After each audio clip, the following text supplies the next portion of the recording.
And welcome to Tell Me Your Story, New Paradigms for a New World. I'm Richard Dugan, your host, and I thank you so much for joining us here on the program. We are here today, going to jump right in. I'm not going to waste any time. I'll give you the preliminaries later.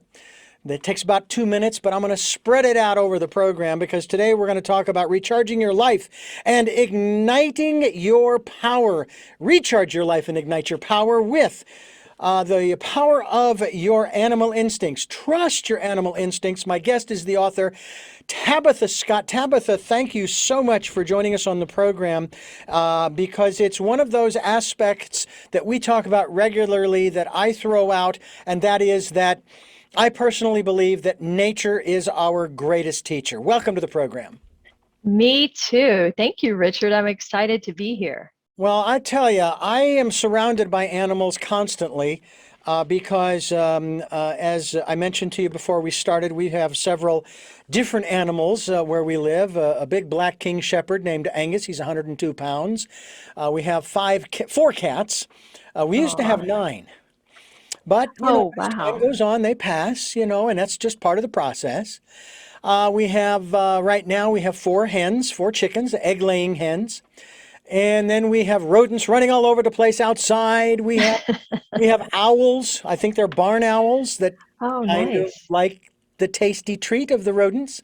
All kinds of different insects and so forth. The birds, I believe they're not blue jays, but they are blue in color. I think my wife says they're skylarks, something like that. Oh, And okay. Yeah. crows and finches, quail, deer. We have deer on the property.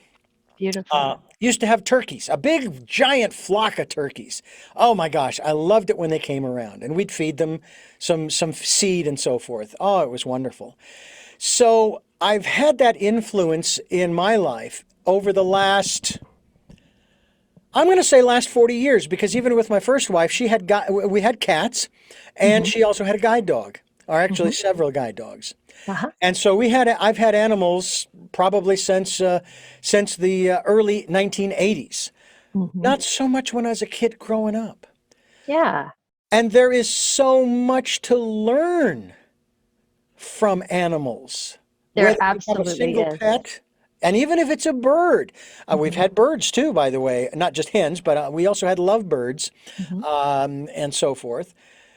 So let me ask you about what kind of menagerie have you accumulated either in the past or the present? Well, let me tell you about growing up because I grew up on a small farm in Elizabethtown, Kentucky, and I had 6 chickens, 2 ducks, 4 horses, 2 dogs, 3 cats, and an older sister to play with. So Now, wait a minute. Hold on a second. What kind of an animal was she? she would have been just the play friend. But yeah, and I loved it because, like, I taught my chickens to shake hands, and one of the cats loved to ride behind the saddle on the horse sometimes and would Oh, just wow. meow the whole time. It was Oh, ridiculous. It was like Grizzly Adams, but miniature version, hmm. Kentucky version. So animals have always been an important part in my life. And my parents were elementary school teachers. So my mother always taught us a great respect for nature, that any creature, whether it's an insect or a snake or whatever it is, it might seem scary, but it has a really important purpose in life. And that all of the animals, there's a delicate system and they all need each other. And so I really appreciate growing up in a curious household like that, where she would bring in things like the caterpillar that hung out on milkweed plants, and they turned into monarch butterflies, and we would get to observe the process. Hmm. We're talking, of course, about we're talking about recharging your life and igniting your power through trusting your animal instincts. Tabitha Scott's our guest. Um, I'm very interested in you have on the cover of your book an owl. First of all, is this just an artwork that you had put on there, or is this an actual photograph of what type of owl, and why was that That chosen? Yeah, that owl is a great horned owl. which is also known as, in the early days, they called it the tiger owl.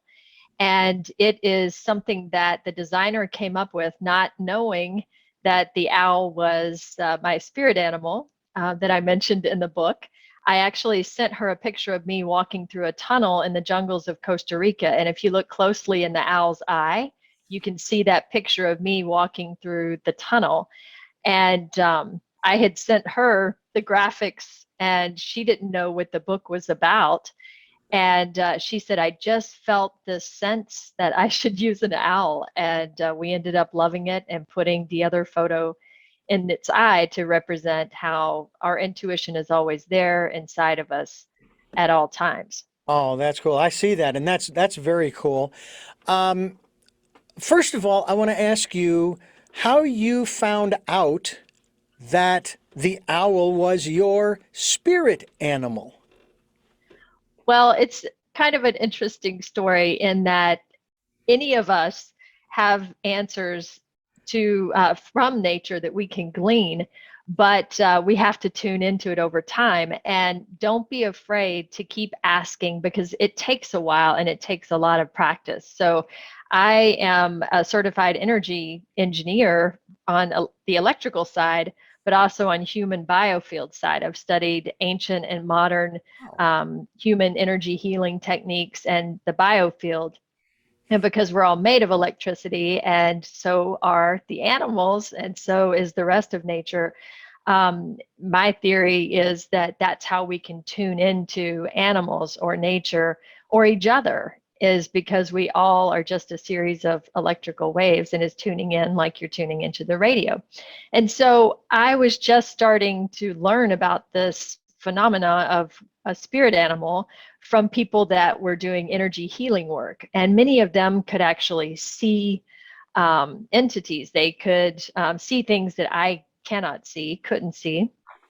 And they knew what their spirit animals were. And I just thought, wow, I love animals so much. I wonder what mine is. And so every night I would say, okay, reveal my spirit animal to me. And I was putting my own bias into it and kept saying, oh, it's going to be a big tiger or a puma or a lion or, I just, in my mind's eye, I thought it had to be something big and fierce, to protect me. And at the time, I was going through a pretty rocky relationship. And, I was hoping, hey, if I could connect to the spirit animal, maybe that would be something cool or something positive to think about. And I would have these thoughts. And at night, I would be awakened by this owl outside my bedroom window. And I was in a subdivision outside of Nashville. It's not where owls would be, it was more a city life. And I would get up and fuss at the owl for waking me up. And then the next day, I would ask, hey, could you please show me my spirit animal? And this continued for a time. And when escalations would happen in the house, the owl would just go nuts outside. And finally, the person at the time said, I don't know what you are feeding that owl, but it's obnoxious. Make it stop. And it wasn't until that moment that I realized the owl was my protector and my spirit animal. And once that relationship of 21 years ended and the person moved on out of the house, the owl never came back. I never saw him again. But it took a lot of asking and a lot of listening. And we tend to put our bias in front of those answers a lot of times. And so the book talks about a series of animals, beginning with snakes, that were answers to my questions to the universe. And over time, I got much more in resonance with those signals and messages from the animal kingdom, and they came much faster. Hmm. Well, I think that's one of the things that I want to talk about as well on this program, and that has to do with trusting the universe to answer the questions without expectation as to how it's supposed to appear. I know that It's hard. it is hard. It's It's very hard. hard. I've been told, but I don't know this for certain, that my spirit animal is a bear, but again, that's what I was told. As I said, I'm not sure that that's necessarily true. How do we find out what our spirit animal is? Just You ask? you ask and you keep asking until it occurs to you. You will know. You will know either um, a, a epiphany where it's just suddenly clear. Sometimes people see words, sometimes they hear words, sometimes they see visualizations of things. Or for me, it's getting goosebumps. When I get goosebumps, I know, oh, this is it. I'm on the right track right now. Mm-hmm. Where can people go on the internet to find out more about you, as well as, I know it's going to be available at Amazon and a bunch of other places. Trust your animal instincts. But what's your website? Yeah, they can go to powering-potential.com, and it has information about the book as well as some of the things that I do with energy in working with businesses. For example, I I made up this word called energist that kind of describes how all of us are made of energy, regardless of our socioeconomic backgrounds, our political beliefs, our religious beliefs, whether we're a human or an animal. We're all energists. We're made from the same energy. And religions have talked about this energy, whether it's the Holy Spirit or chi or prana. It's the energy source of all things. And the bottom thread throughout is that it's available to all of us. It's free to access. It's totally renewable. And that's my passion, is letting people know that you can recharge your life. You can ignite your power. Everything you need is right there inside. Power-Potential is the website, power-potential.com, where you can find out more about Tabitha Scott. She's the founder, as well as an international speaker, award-winning author, and advisor on powering personal potential, which is hence the name of the website, powering-potential.com. And you're listening to Tell Me Your Story, New Paradigms for a New World. We are giving you choices and knowledge of those choices to help make your dreams come true on this program. Sundays at 7 a.m. and 7 p.m., Monday mornings at 1 a.m., and then Wednesdays for our special edition of Tell Me Your Story, 9 a.m., and streaming live at those times at richarddugan.com with podcasts at SoundCloud, iTunes, TuneIn Radio, Spotify, Stitcher, Player FM, Blueberry. Oh, my goodness. Amazon Music, as well as iHeartRadio and a bunch of other places, too numerous to mention here. I don't have enough breath for that. And we are also on YouTube, where you can watch these videos. You know, Tabitha, this is, again, an extraordinary conversation, an extraordinary subject. And you, of course, you're known for your groundbreaking expertise in leveraging the principles of modern and ancient energy to accelerate innovation, productivity, and personal potential. Now, I often think about the personal potential of those people that we lose unnecessarily. And usually it's through, in this country in particular, maybe through gun violence or just violence in general. Globally, it's through these silly little conflicts that keep rising up around the world, and we send troops and they send troops and we send troops, and it just goes on, and we lose these people and what they could have contributed to our society that they aren't going to now, unless one were to believe, and I do tend to believe, that maybe they will influence people who are still here through the spirit world, through the energy that you just were speaking about. What are your thoughts about that? Well, Einstein was the first to say that energy never is created or destroyed. It just changes forms. And my book and my assertions are based on the bridge between logical physics and science and spirituality. And I think our culture has asserted to us since the time we were children that it's either science or spirituality. And I would assert that that's not true. it's science and spirituality. It's the same thing. And so I would say that people who have passed on, their energy has changed forms and it is absolutely still there. And so, sure, it could influence. And I talk about in my book, one of my biggest influencers is my grandmother, and she's passed on, 35 years ago. So I still go to her for advice and, seek her counsel from beyond. And she sends me animals instead of, nice, neat billboards or messages in my mind. But, different people relate in different ways. And it's about learning to get in resonance with whatever you're trying to listen to. Trust your animal instincts. Tabitha Scott's my guest, and we're talking about how to recharge your life and ignite your power. A lot of people in the last, it's almost 24 months, 18 to 24 months, they have felt as though their power has just been drained. And it seems to me that now, more than ever, it's time to find those ways to recharge our lives, Mhm. find our personal power, and as you say in the subtitle there, ignite it, with something, metaphorically speaking, extremely flammable. Okay. Um, what are some of the first steps that you would recommend in that regard?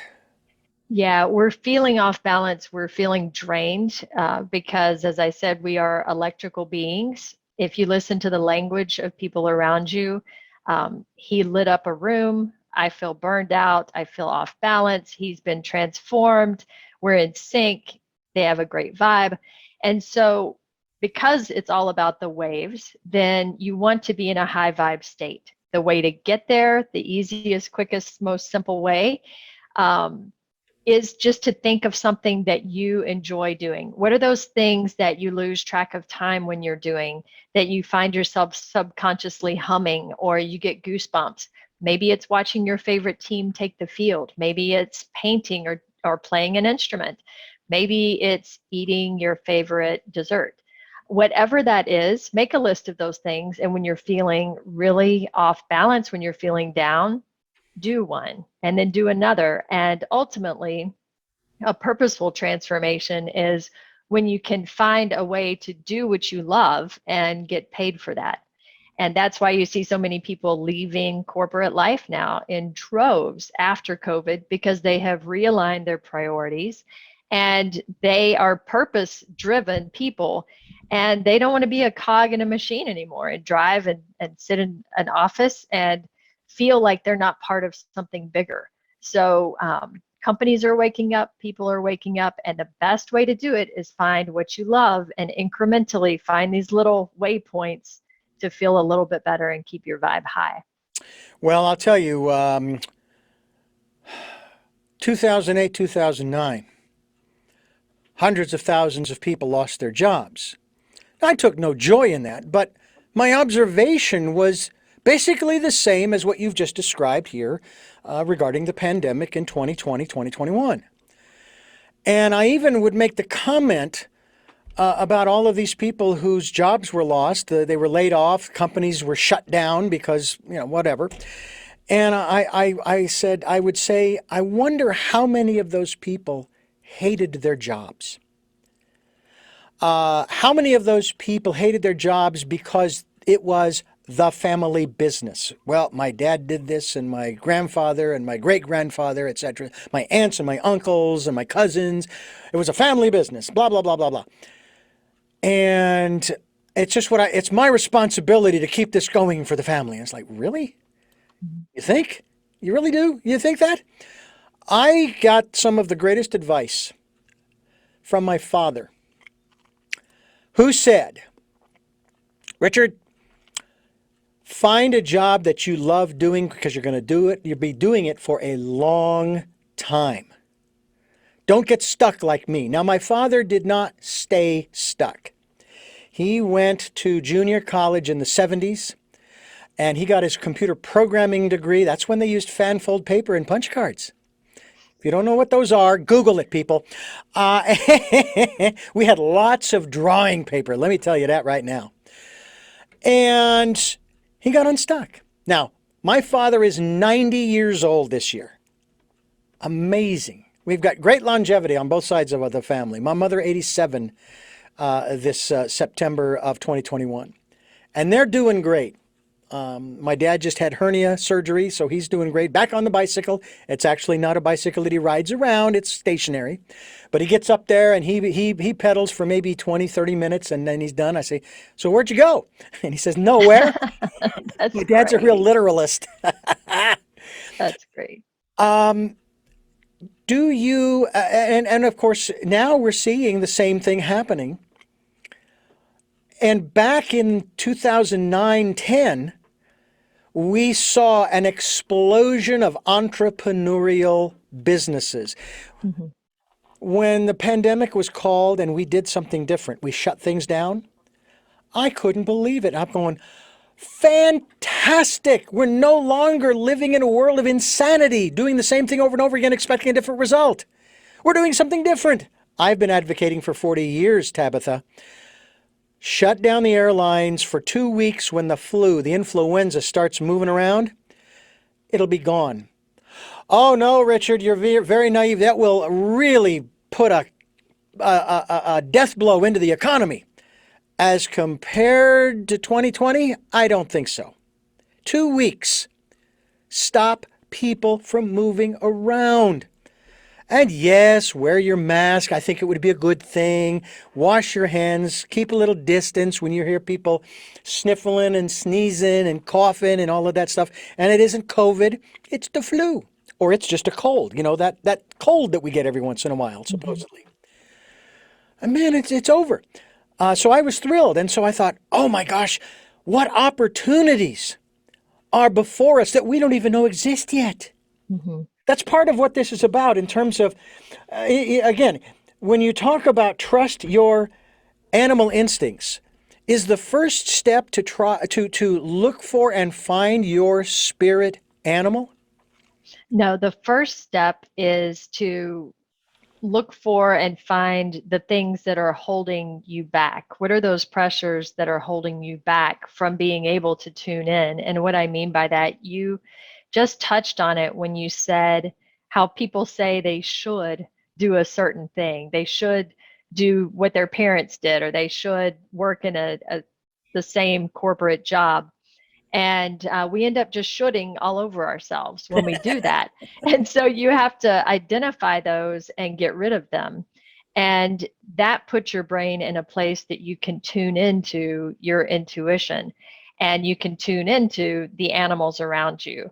I think having a spirit animal, maybe it changes over time. That owl was involved in my life when I was asking at that time. That's been about 4 years ago. Mm-hmm. So the animals that have come into my life since then with lessons, bats, snakes, scorpions, cardinals, it's about observing, why am I seeing so many, to the point where it's impossible to see that many within a short period of time. And then what does it mean? Looking it up or looking internally to reflect and say, what does that mean to me? So until you get the pressures and the burnout identified and learn how to protect yourself energetically from that, you can't tune in. And then tuning in, is about paying attention to the right things. If you're watching the 24/7 news streams that are, doom and gloom, then expect to feel doom and gloom, because whatever you tune into, that's what you become. And some other folks, when you're talking about psychology, they talk about the law of attraction, that, like will attract like and you manifest it. But in physics and energy, what I talk about is ontology instead of psychology. Ontology is, how are you being? How are you actually acting versus what are you thinking? And the differences in energy, like does not attract. If you take two magnets with a positive charge, you can't push them together. That's how high-speed trains work, and it keeps it above the rails. So in energy terms, you're in sync, you're in resonance with something else. And so it's the same phenomenon, just a different way of describing it. And so tuning in, like a radio station, if you're tuning into positive things and the things that you love and the things that make your heart happy, you're going to be a happier, high vibe person. That's just the laws of physics. If you're tuning in to the negativity, oh my gosh, ain't it awful, then of course you're going to be a lower vibe person. So And be careful what you surround yourself with. exactly. And that's hard to get across to some people because well, I need to stay on top of what's going on in the world. And I sit there going, I know enough of history to know of man's inhumanity to man. I know it's out there. I can feel it. I don't need to see it every night at 5 or 5:30 or 6 or 10 or 11 o'clock at night, or every hour on the radio, or picking up a newspaper and reading about. I don't need to do that. I know it's out there. And there isn't anything I can do about that specifically. Yeah. All I can do is what I can do for myself and my community, immediate and in general, spiraling outward. And that's exactly it, Richard. It's focusing on the things that you can control. Once you identify those shoulds and those pressures, ask yourself, is this something that I can affect in a positive way? Is this something that I can make a difference? If so, do it if you feel passionate about. If not, you got to let it go, because it will bring you down. This is Tell Me Your Story, New Paradigms for a New World. We're talking with Tabitha Scott, author of Trust Your Animal Instincts, here on the program that gives you choices and knowledge of those choices to help make your dreams come true. We are looking for those new ways of living. All you got to do is look around you. The old ways just aren't working, which is one of the reasons why we have so much turmoil in the world right now. And that's not necessarily a bad thing. With Tabitha Scott talking to us about Trust Your Animal Instincts, I often put it this way to people. Show me, I put this question to them, show me another species, and I have to be that general, other than Homo sapien, human being. Show me any other species that hoards for multiple seasons, that collects whatever for multiple seasons. There isn't one. Not one. Yes, the story of the squirrel gathering nuts, that is for the winter, that winter, not for the winters to come. But what do? We store, and then of course we learn how to process, in this case, the things that we eat so that they will last years. I went through our pantry the other day, and I was looking at the canned foods, sealed, vacuum sealed in a can. I didn't even think that they would have what they did have, and that is a best if used by.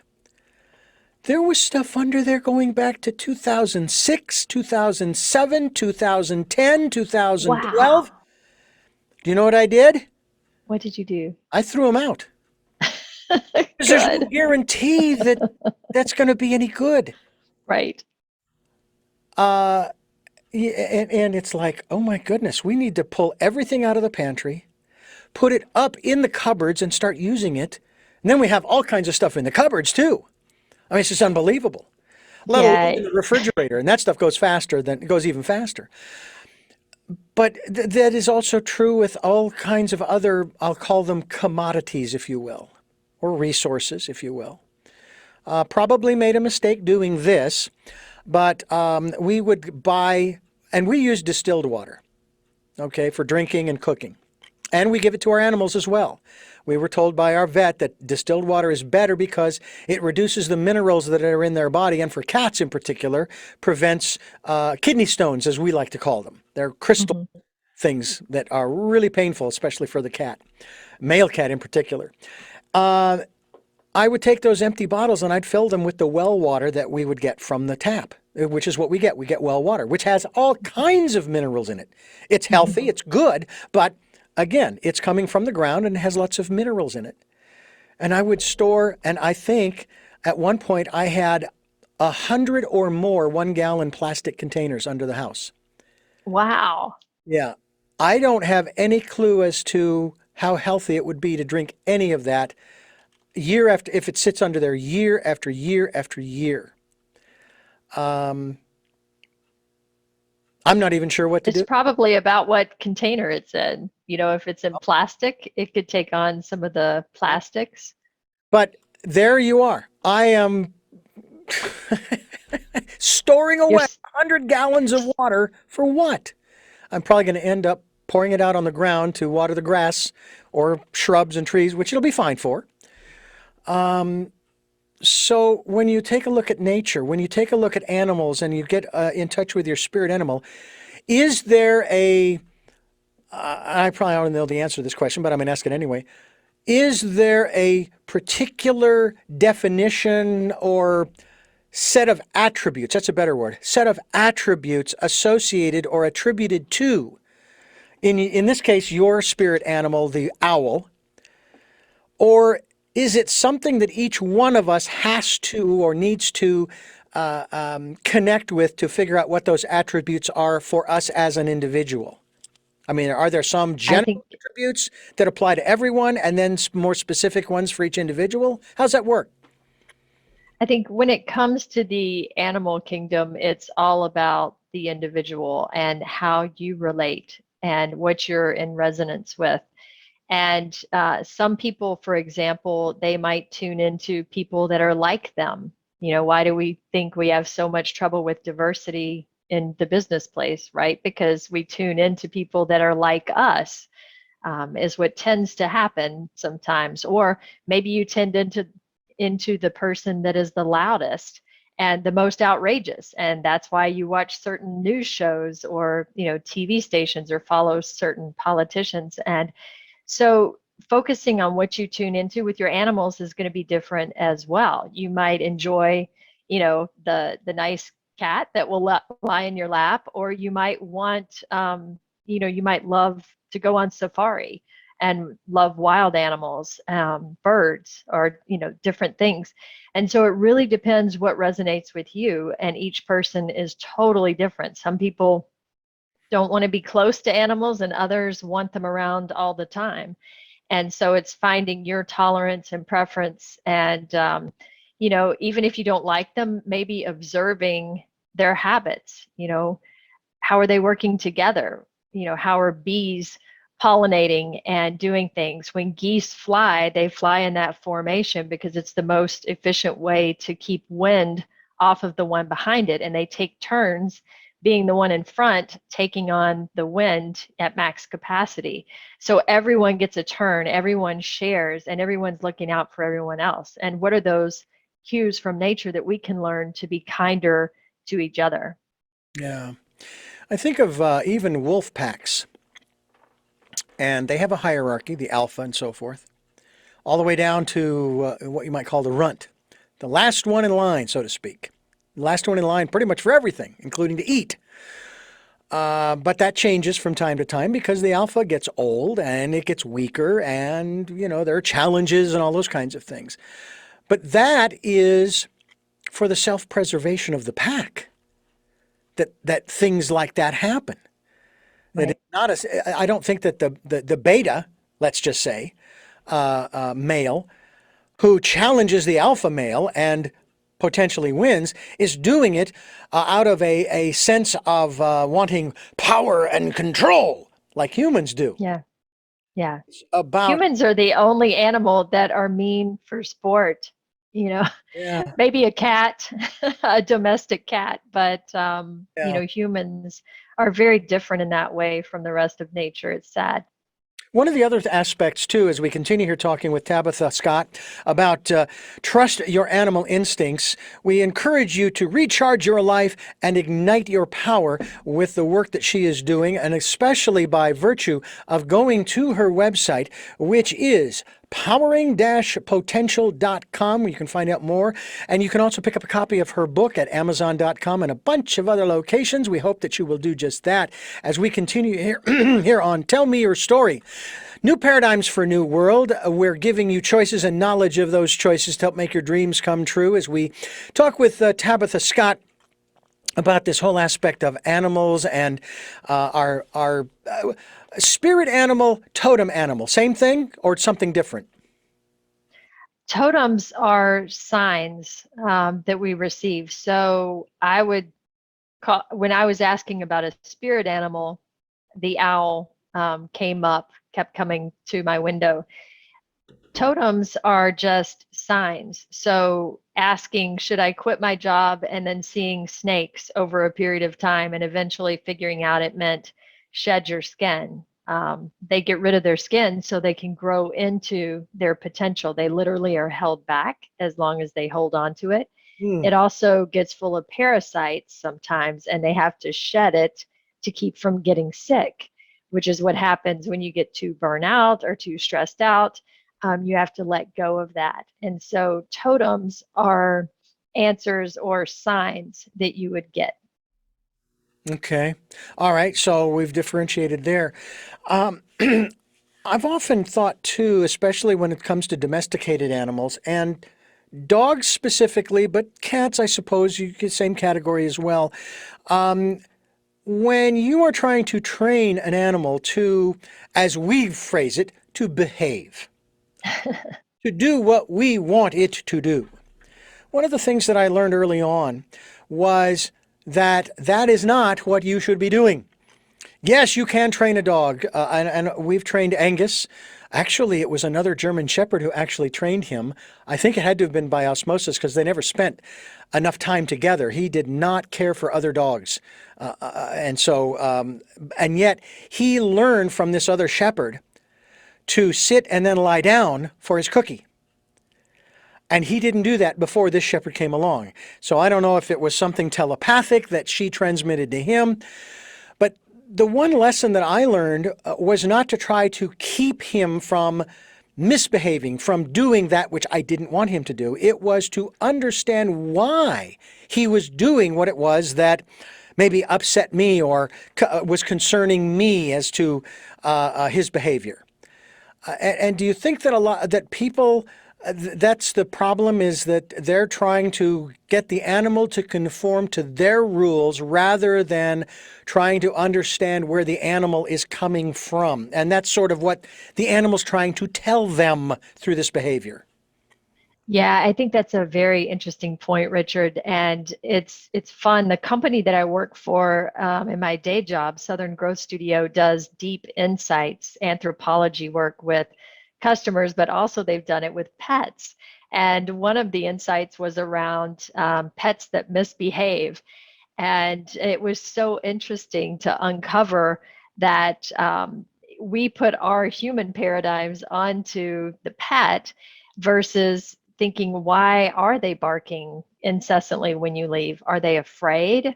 Are they bored? And, until you unpack why is that behavior happening, you can't really fix it. You're just trying to shut it down, which doesn't solve anything. So treating them as you would another human being, and understanding, why are they behaving that way? And then what can I do to incentivize them otherwise? Animals are very much in resonance with us more than we are with them. That's why pets are very differently reacting around different types of people. And they can tell if you're afraid of them, they pick up on those vibes. I have a son who's a glass blowing artist, Ethan Crawford, and he can pick up birds. Deer will walk up to him because he's in such harmony with nature. And the glass he blows, it's for coral restoration. So everything that he does, he donates back to coral restoration. And so it's once you're in resonance with an animal, they can really tell. Wow. We have a local master glass, I like to call him a glass craftsman, who's been doing it for, I think, close to 30 years. Wow. and he's originally from Mexico, and a great friend. Beautiful work that he does. I'm going to just give him a quick plug Santa Barbara Art Glass. Oh, great studio over on the east side of Santa Barbara. Beautiful work that he does. And I have had the opportunity to actually blow some glass and make a few things, and it's actually a lot of fun. But boy, it's a lot of work to do It the kinds of is. things that a master glass blower can do. And I'm sure that you're pretty amazed sometimes at the work that comes out. It would be really fun to, and I actually think Ethan has looked into your friend's place because he actually teaches, I think, the Yeah. man you're referring to. Ethan has looked into that. Yep. He does a live series and has, I don't know, 350,000 followers on TikTok and would love to tour. So, hey, maybe he'll come to Santa Barbara and Hey. highlight your friend.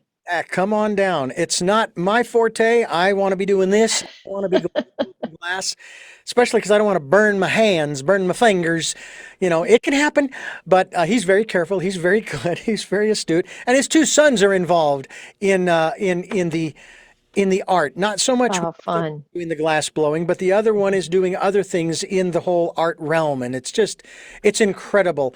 But we're talking here with Tabitha Scott, author of Trust Your Animal Instincts. We encourage you to recharge your life and ignite your power by going to powering-potential.com as we continue here on Tell Me Your Story. New paradigms for a new world, giving you choices and knowledge of those choices to help make your dreams come true. Sundays at 7 a.m. and 7 p.m., Monday mornings at 1 a.m., and our special edition on Wednesdays at 9 a.m., streaming live at those times at richarddugan.com. We also encourage you, and we are going to talk about this as well, we encourage you folks to spend time during the decade of perfect vision, the 2020s, going within and listening to that still small voice. Talk to us about how important one's intuition is when trusting your animal instincts. Well, people like Oprah Winfrey and Elon Musk, um, Branson, they attribute their success to listening to their intuition. So it's pretty important. And if you're looking introspectively, one of the biggest challenges about hearing your intuition is people will ask a question, ask. And so all of their energy is tied up in the asking when we have to put it out there and then release. That's the hardest part, especially for type A control freaks like me.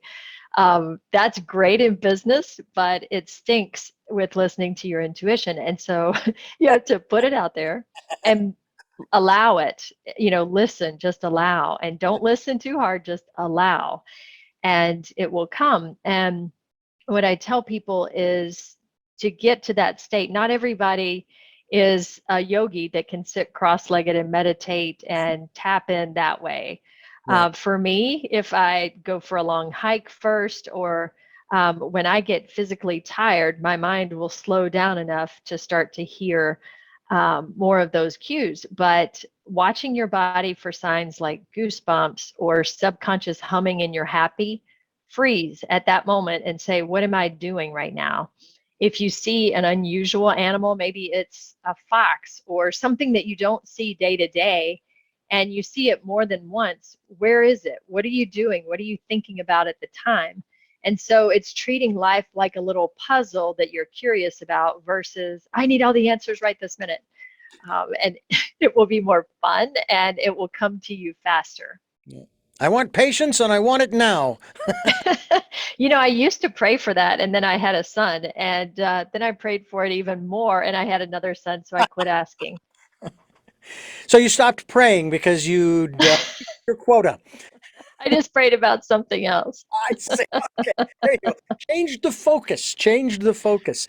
It's interesting about this aspect of animals, spirit animals, and so forth. I think I'm going to start asking to either confirm or find out what my spirit animal is. And that the only way to do that, obviously, is to ask, what is my spirit animal? What is it? What is it?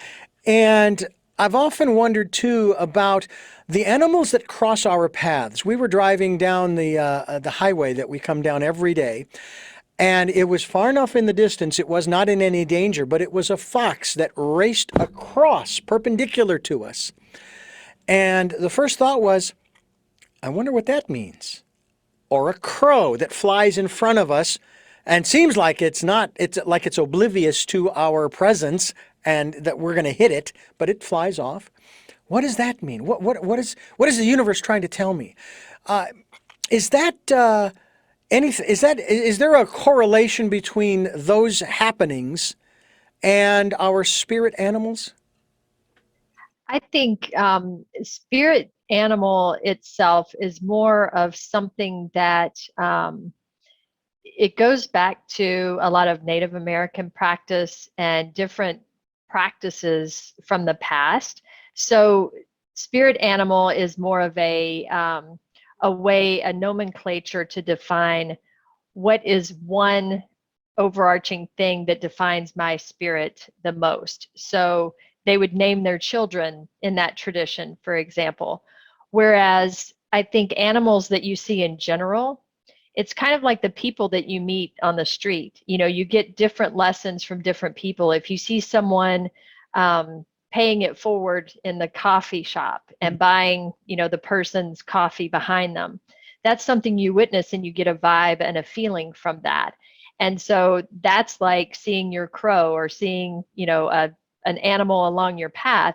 It's an encounter that you're having. And so it's using the spirit, or it's using waves, you know, vibes, to communicate with you. And it's up to you to decipher what that meaning is. Does that make sense?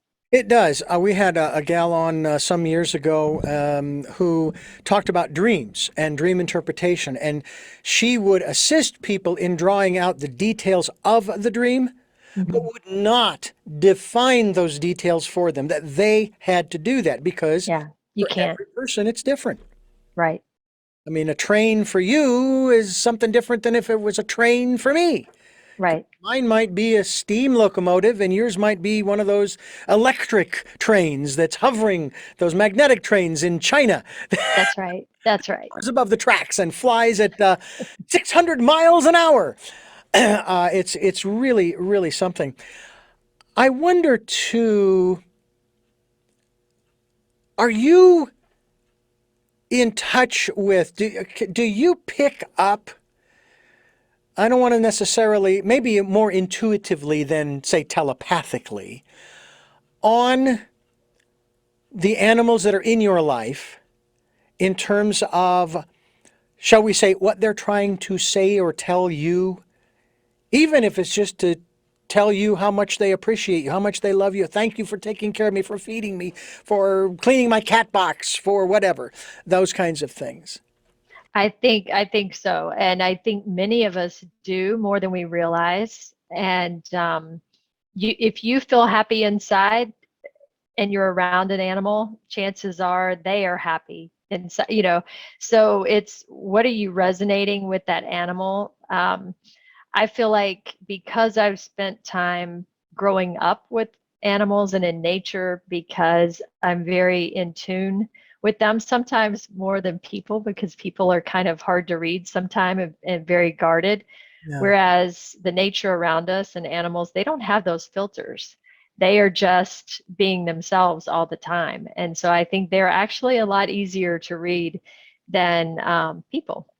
Somebody shared with me that they were going on a trip and they had left, and they received a message from their partner back at the house that, hey, the dog is walking around the house looking for you and crying. You need to come. Oh, And it's like, wow. And and again, it's subject to interpretation because, maybe that's not the reason why the animal was crying. Maybe it was mhm. something else. Not necessarily there was anything wrong with the dog in this case. Maybe it was something to do with the person there at home. And Well, and that's exactly where my head is maybe the dog was missing him, but more than likely the dog was picking up on the feelings of the person that was at home because they are great at absorbing our emotion. If you find a human that's almost always sick, their dog is almost always sick. If you find there was a study where they took children, a group of children, to the pound, and they had all these puppies to adopt, all different types. And the gregarious girl at the front that was social and chatty, that little girl picked the little puppy that was running around all over the place. The kid in the back, with his head down on his desk, that was shy and withdrawn, picked the puppy that was by himself, that wasn't playing with any of the others. And so, we all tend to go towards what we're in resonance with. And so, what are we tuning into? That, animals find us, we find them, but they pick up on how we are feeling. That's why if you're feeling down, they'll come put their head, on your lap or something. Yeah. Do you also feel that the animals, specifically domesticated, but it could be wild as well, they do indeed pick us. We don't pick them. That they come into our lives for a particular reason and for a particular period of time. Lost one of our animals once. We lost one of our dogs, and a woman who is connected to the spirit world, especially with animals, basically told us that he had finished the work that he was here to do. Now, he died young, by comparison, but still. And so it was like, okay, that makes it a little easier that he was here for a specific period of time and he wasn't taken from us too soon. Although we would still say it was too soon because Yeah. we don't want him to go. I mean, I had a beautiful white shepherd husky mix, a white with a little pink nose. Aw. Her name was Makushla, and the last 14 months of her life, she could not walk on her hind legs. So I had to Aw. lift her up. We put diapers on her. We had pee pads all over the place, and we did this for 14 months because we just felt that she still just had so much love and life in her. Yeah. But finally, at the end of 14 months, we finally agreed it's time, and she's Mhm. letting us know it's time. And we left her there at the house. I shouldn't say we left her there, but we did not take her to the vet. The vet came to us Yeah. with all of the other animals that we have. And we learned this lesson years ago, so that they could be there at Makushla's passing. And two of the cats actually came up and nuzzled her, and so forth. And it was really quite remarkable. I mean, I still feel, I don't know, I kind of wish we hadn't gone on for 14 months, but, we did.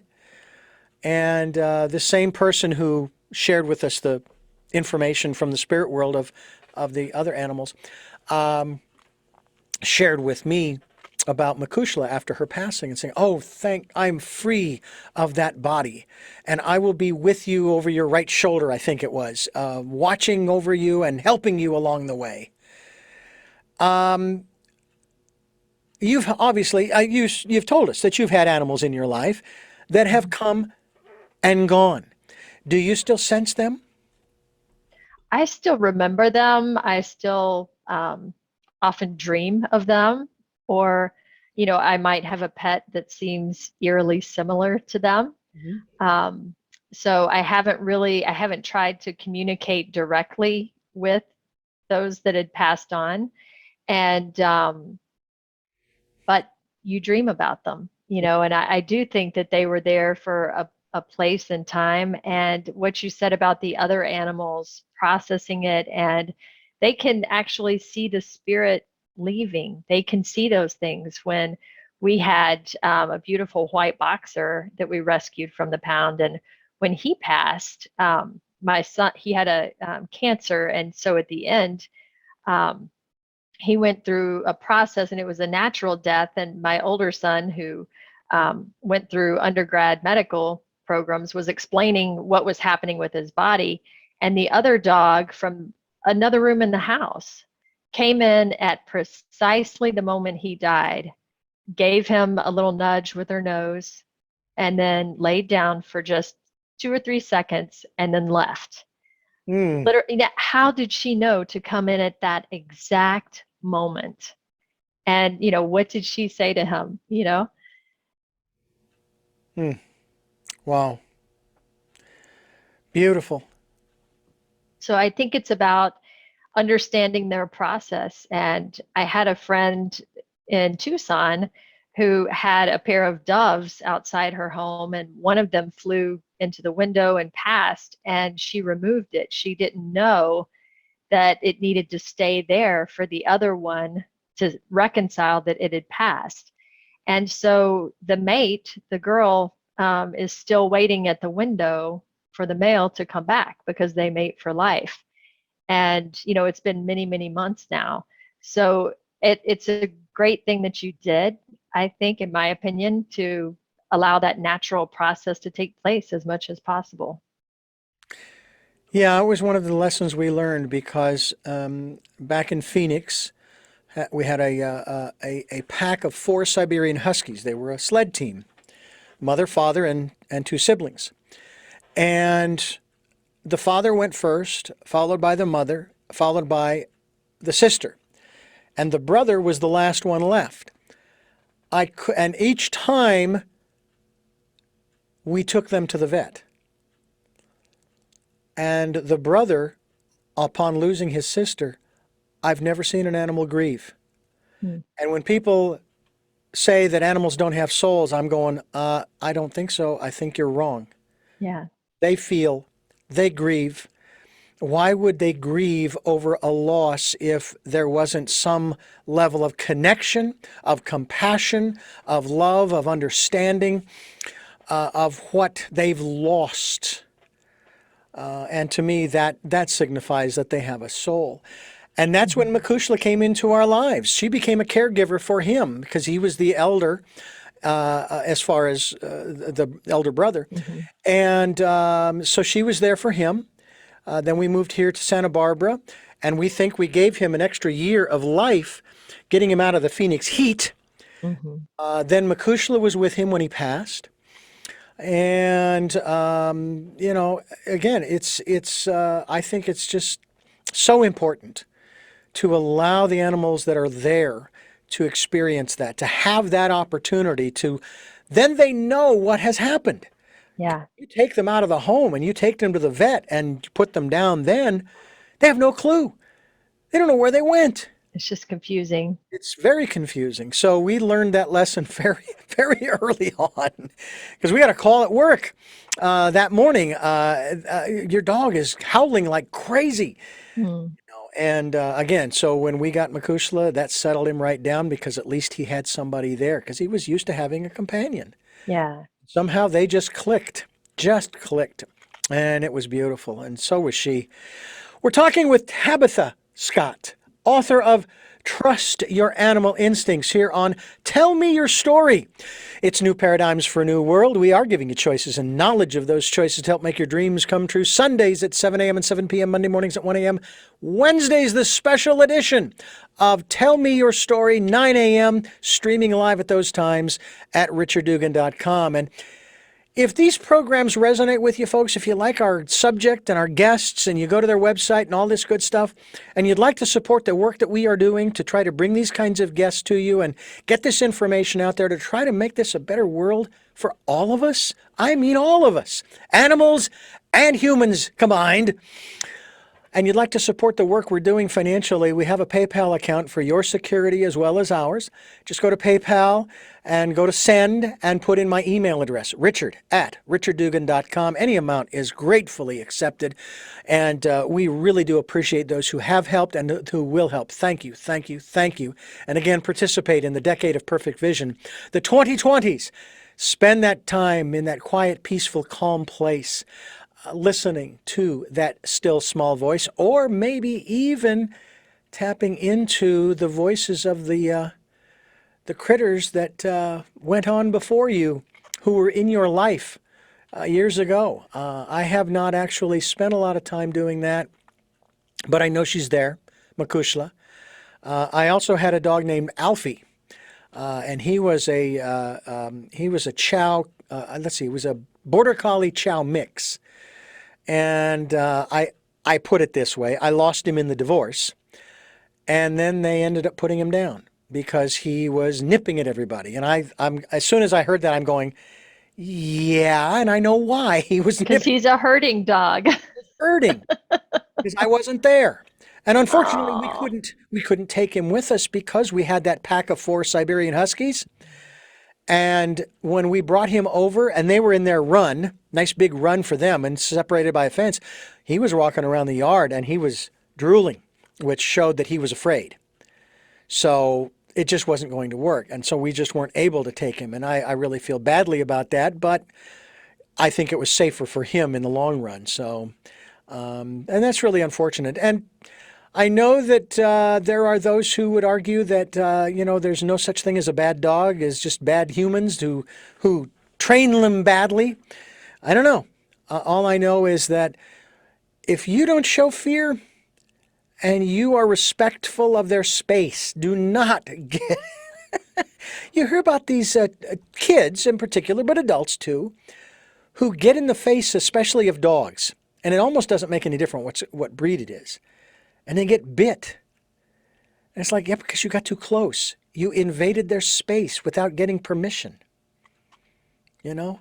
I think that's extremely important because we have space. You and I have a space around us, and we don't like people intruding into that space, do we? That's important to keep in mind, isn't it? it is. Absolutely. They're getting into our auric field Yeah, and we can actually feel it. that energy. That's why in martial arts they Yeah. can train with blindfolds on because they become used to, sensing their auric fields around them, their biofield. Wow. And of course, you talked about that at the beginning of the program about us being electric. Because we're made of energy and it extends beyond just this body. It extends into a field and you can feel it when people get in your field. Do you see auras? I can see auras, yes, when I pay attention. I'm not sure how it works over Zoom, especially if you don't have a great camera like me, where mostly what you see is, it looks like I've been out in the sun for a little too long, but I use my camera, so So I see yours as a light blue hue, kind of a sky blue. any particular meaning in that particular color? I would have to look it up. I don't typically read auras and tell people what they mean. I just have learned to observe them because I do energy work with people, and it's like I explain energy healing work like you're connecting, you're jump starting a battery. You have a negative charge in your left palm, a positive one in your right. You put it on two energy vortexes, and you jumpstart that part of the body. It's just science. Again, it's not woo-woo stuff. So Oh no. um, anybody can observe auras, and in Eastern societies, they still see them. Animals see them.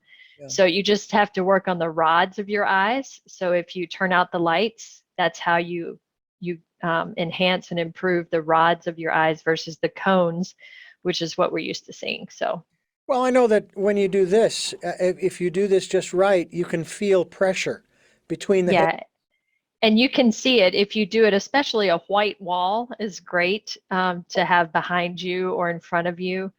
And you can do that and you can see the energy between your fingertips. Oh, wow. That's pretty cool. That is Mhm. really very cool. This is Tell Me Your Story. I'm Richard Dugan. Tabitha Scott is my guest. To trust your animal instincts. And we hope that you will do that by going to powering-potential.com. Find out more about Tabitha, find out more about the book, get a copy so that you can recharge your life and ignite your power. Tabitha, I want to thank you for giving us so much time here on the program to share this whole insight into our spirit animals as well as dealing with our physical animals in our homes, but also out in nature as well. And I would highly recommend folks, you go to Yosemite, for example, stay away from the bears. Leave them alone. Golly. If you must take a picture, get a telephoto lens, okay? Indeed. From a distance. Because there are people who are mauled and or killed, but also who are cited and fined huge amounts for getting too close to the bears in particular. So just be respectful. That's what I say. I have 3 final questions that I want to ask you, but I thank you so much for giving us so much time today. No problem, Richard. Before I do, let me remind our listeners of the times that we're on: 7 a.m. and 7 p.m. on Sunday, 1 a.m. Monday, 9 a.m. Wednesday, streaming live at richarddugan.com, on SoundCloud, iTunes, TuneIn Radio, iHeartRadio, Spotify, Stitcher, Player FM, Amazon, as well as on YouTube, where you can watch these videos on the channel Richard Dugan, Tell Me Your Story. Look for the guy with the hat. Can't miss me. And we hope that you will do just that, and also support the work that we're doing financially through PayPal. Richard@richarddugan.com is the email for you to send whatever you can to us. We'd greatly appreciate that. And also participate in the Decade of Perfect Vision, the 2020s. And you know the drill there. Spend that time listening to that still small voice. With that, the 3 final questions that I ask all of my guests, you may have answered them to some degree during the interview, but I like to ask them directly. And the first of those 3 questions is, who is Tabitha A. Scott? An energist would be my answer. I'm someone who helps bridge the gap between science and spirituality. And my expertise is in energy, both electrical and human energy. And so I would say I'm an energist, and I want to share that renewable, literally energy power is available to all of us. It's free, and you don't have to go to the jungles of Costa Rica for 3 months like I did to find it. Just do things that you love and keep your vibe high. What is it that you hope to or want to achieve through the work that you're doing now? I want to let people know that energy is the basis of all things, and therefore we have far more in common than we do differences. And so whether you're left or right or black or white or Baptist or Buddhist, it doesn't matter. We all have that same energist core. And finally, what is your life's purpose? My life's purpose might change every month. Who knows? But so far, I think it has been to do things that I'm passionate about, and whether that was doing the world's largest solar community, or accelerating the adoption of renewable energy.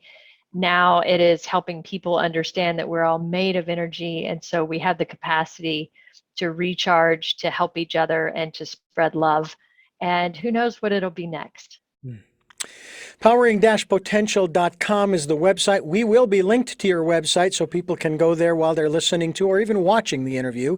And again, we thank you. And we thank you for listening to and watching Tell Me Your Story, New Paradigms for a New World, giving you choices and knowledge of those choices to help make your dreams come true. And until our next broadcast, podcast, videocast, first of all, ask, what is your spirit animal? And love to lol.